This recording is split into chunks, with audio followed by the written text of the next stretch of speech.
수요일 새벽 예배 함께 하시는 여러분들을 환영하고 축복합니다.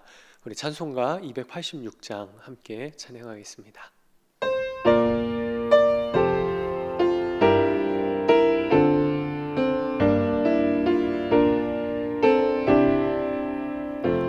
주 예수님 내 맘에 오사 날 붙들어 주시고 내 마음에 새 힘을 주사 늘 기쁘게 하소서. 사랑의 주 내 마음속에 찾아오사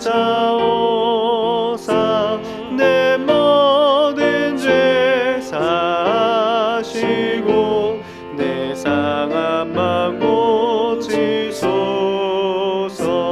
주 예수님 내 맘에 오사 내 손 다시고 내 무거운 짐 맡아주사 참 평안을 주소서. 사랑의 주 내 마음속에 찾아오사 내 모든 죄 사하시고 내 상한 맘 고치소서. 주 예수님 내 맘에 오사 날 정결케 하시고 그 은혜를 내 맘에 채워 늘 충만케 하소서. 사랑의 주 내 마음속에 찾아오사 내 모든 죄 사하시고 내 상한 맘 고치소서. 주 예수님 내 맘에 오사 내 길 인도하시고 주 성령을 내 맘에 채워 늘 충만케 하소서. 사랑의 주 내 마음속에 찾아오사 내 모든 죄 사하시고 내 상한 맘 고치소서. 아멘. 오늘은 전도와 선교를 위한 기도의 날입니다. 먼저 전도를 위해 기도합니다. 올해에는 한 영혼을 살릴 수 있는 지혜를 허락하소서. 믿지 않는 가족들 속히 함께 예배하는 날이 오게 하소서.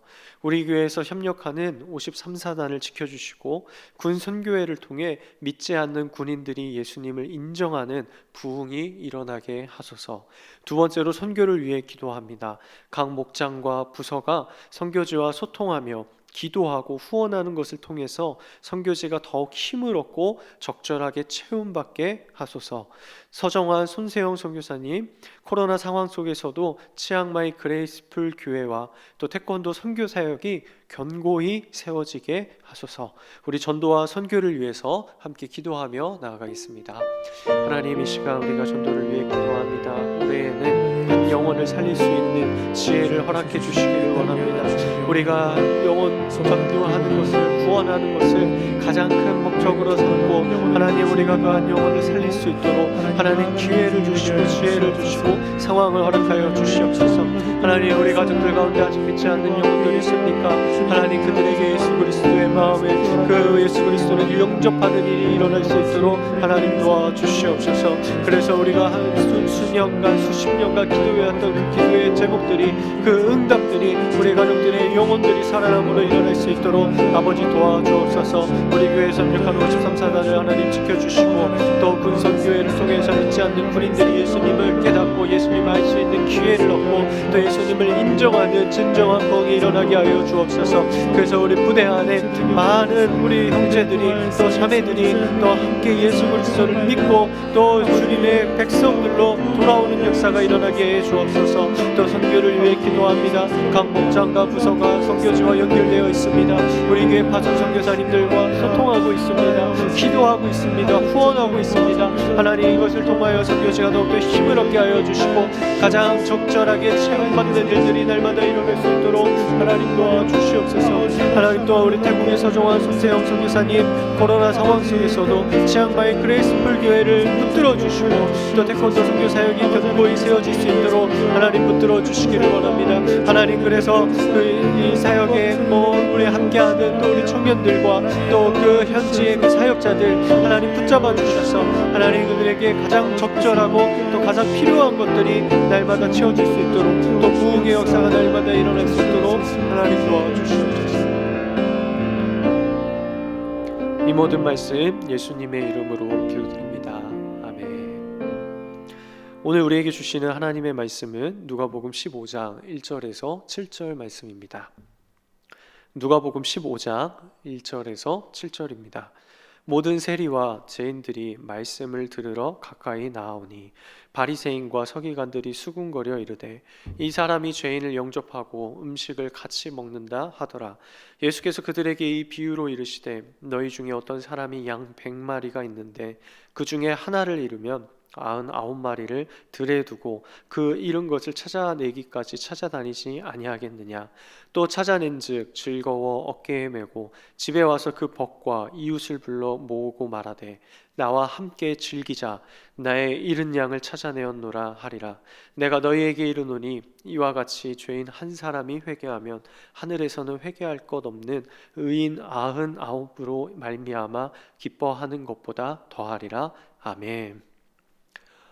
오늘 함께 살펴본 이 누가복음 15장에는 예수님의 비유가 3가지가 나옵니다. 이 비유들은 모두 연결이 되어 있어요. 왜냐하면 비유를 말하는 사람과 또 듣는 사람이 동일하기 때문입니다. 비유라고 하니까요, 혹시 신천지가 떠오르시지는 않으십니까? 비유를 정확하게 알려면 화자와 청중의 관계, 당시 문화 등을 정확하게 알아야 합니다. 이런 거를 정확하게 알지 못하고 이 비유를 해석하게 되면 이단으로 빠질 수가 있기 때문이죠. 누가복음 15장에서 예수님은 누구에게 비유를 말씀하고 계실까요? 1절과 2절 말씀을 보니까요, 모든 세리와 죄인들이 말씀을 들으러 가까이 나오니 바리새인과 서기관들이 수군거려 이르되 이 사람이 죄인을 영접하고 음식을 같이 먹는다 하더라. 예수님은 세리와 죄인들과 함께 교제하시고 식사를 하셨습니다.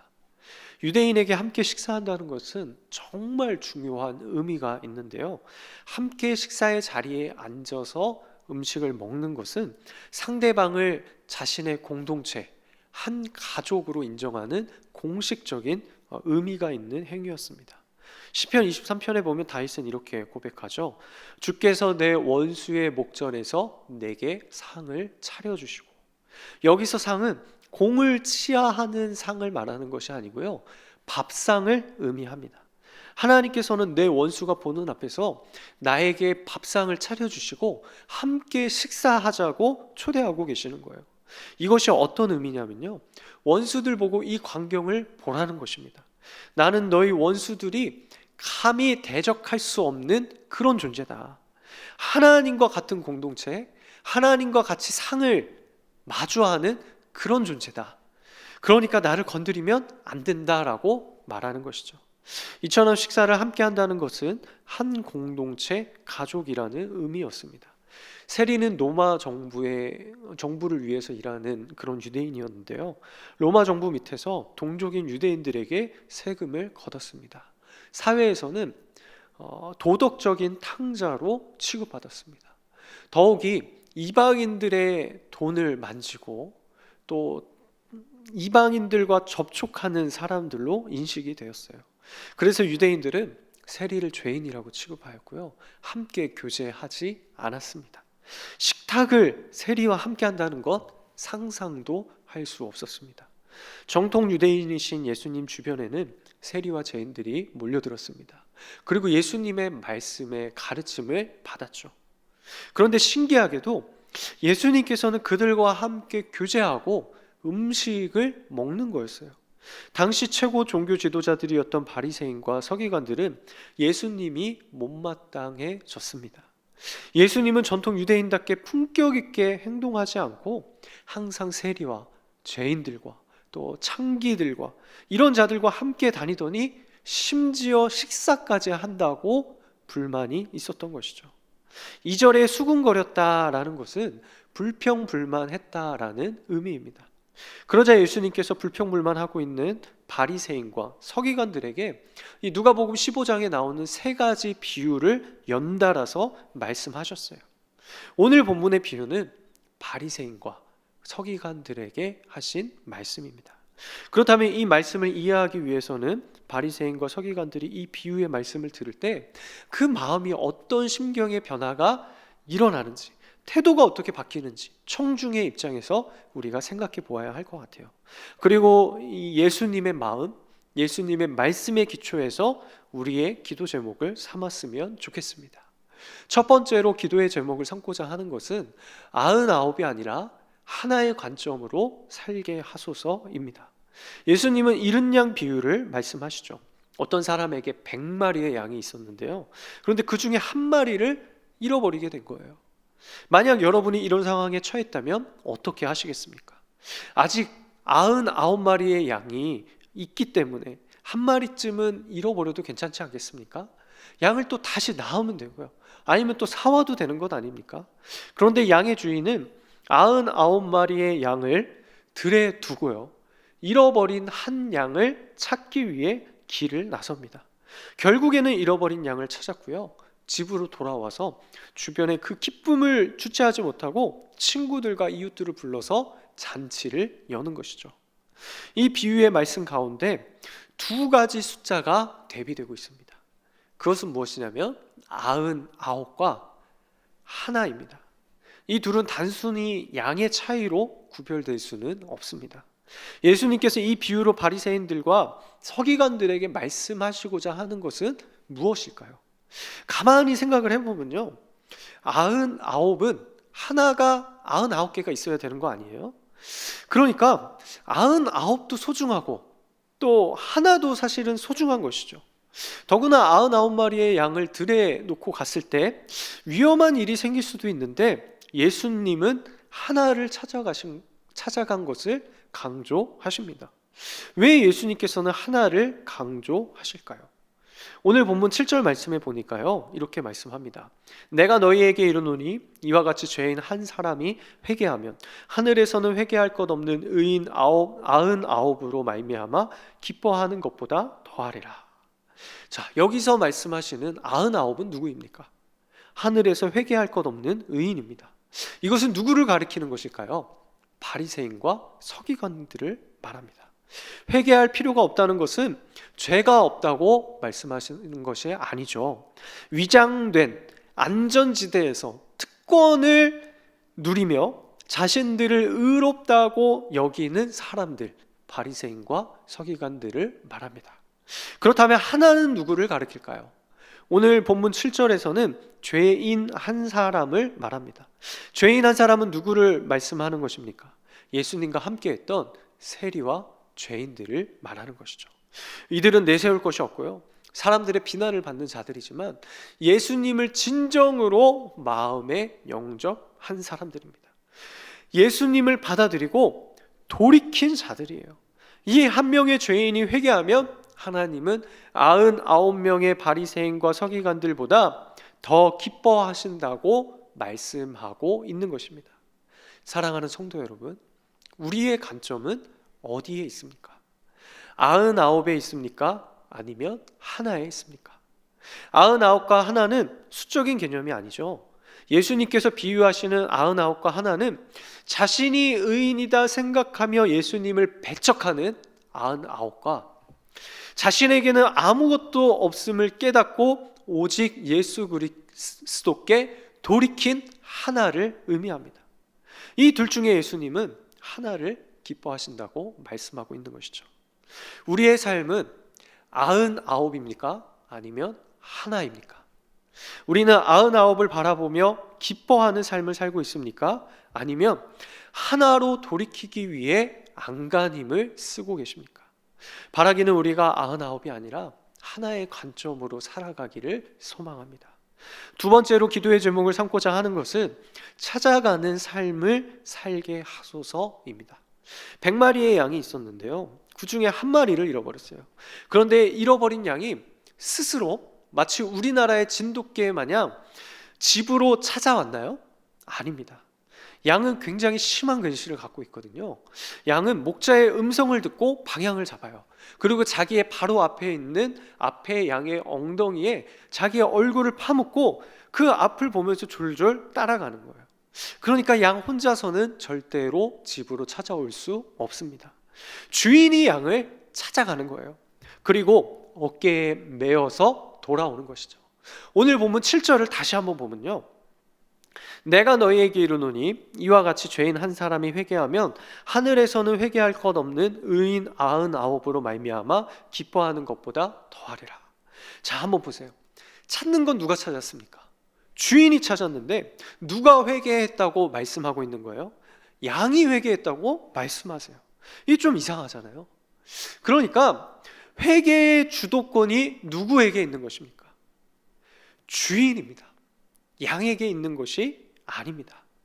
우리는 영으로 죽어있는 자아 때문에 스스로 하나님을 깨달아 돌아올 수가 없어요. 그런 능력이 없습니다. 양이 주인의 품에 돌아올 수 있는 것은 주도권이 양이 아니라 주인에게 있기 때문이었습니다. 창세기에 보면 유대인의 조상이라고 불리우는 아브라함이 나옵니다. 아브라함은 원래 우상 숭배를 하던 집안의 아들이었어요. 아브라함 스스로는 하나님을 깨달을 수 있는 환경도 안 됐고요, 능력도 없었습니다. 그런데 하나님께서는 수많은 사람들 중에 아브라함이라는 한 사람을 선택하셨고요, 먼저 찾아와 주셨습니다. 그리고 약속을 주셨고요, 떠나라고 말씀하시고요, 끝까지 지켜주셨습니다. 사랑하는 성도 여러분, 우리가 예수님을 찾은 것이 아니고요, 예수님이 우리를 찾아오셨습니다. 제자들도 마찬가지죠. 당시 랍비는 제자를 찾아가지 않습니다. 사람들이 자기가 제자가 되고 싶어서 훌륭한 스승을 찾아갔었어요. 그런데 가장 훌륭하신 스승이신 예수님께서는 제자들을 먼저 찾아가셨습니다. 찾아가는 삶은 예수님의 삶을 말하는 것이죠. 우리가 하나님을 깨달은 것이 아니라 하나님이 우리를 찾아와 주셨습니다. 우리가 지금까지 이만큼 살아올 수 있는 것, 우리가 살아온 것이 아니라 하나님께서 찾아오셔서 우리의 인생을 지금까지 이끌어 주셨기 때문입니다. 그렇다면 우리는 어떻게 기도해야 할까요? 우리가 하나님을 찾아간 것이 아니라 예수님이 우리를 찾아오셨음을 분명히 하며 기도해야 합니다. 그리고 예수님이 99이 아니라 하나를 찾아오셨던 것처럼 우리도 찾아가는 삶을 해야 하는 것이죠. 우리가 찾아가지 않으면 복음이 증거되지 않습니다. 우리가 찾아가지 않으면 하나님의 살아계심이 증명되지 않습니다. 우리가 찾아가지 않으면 하나의 역사가 일어나지 않습니다. 하나님이 우리를 찾아오신 이유는 우리로 하여금 다른 이들을 찾아가게 하려고 하신 것이죠. 기도로 시작하는 오늘, 하나님께서 우리를 찾아오셨음에 감사하고요, 또 우리도 다른 하나를 찾아갈 수 있는 그러한 은혜가 가득하시기를 예수님의 이름으로 축복합니다. 기도하겠습니다. 하나님, 우리를 찾아오시고 또 우리를 불쌍히 여겨주시며 우리를 사랑하셔서 우리를 구원해 주심에 감사를 드립니다. 하나님, 우리가 하나님의 가치관으로 예수님의 마음으로 99이 아니라 하나를 바라볼 수 있는 그러한 마음을 허락하여 주옵소서. 또한 우리의 삶을 통하여서 주님이 우리를 찾아오신 것처럼 우리도 다른 이들을 찾아가고 그들에게 예수 그리스도의 마음과 사랑을 전달할 수 있도록 우리의 삶을 사용하여 주시옵소서. 오늘 기도하는 모든 우리 성도들에게 하나님을 만나고 또 예수 그리스도의 기쁨을 우리가 경험하는 오늘 하루가 되게 하여 주시옵소서. 모든 말씀 주님을 의지하오며 예수님의 이름으로 기도드립니다. 아멘.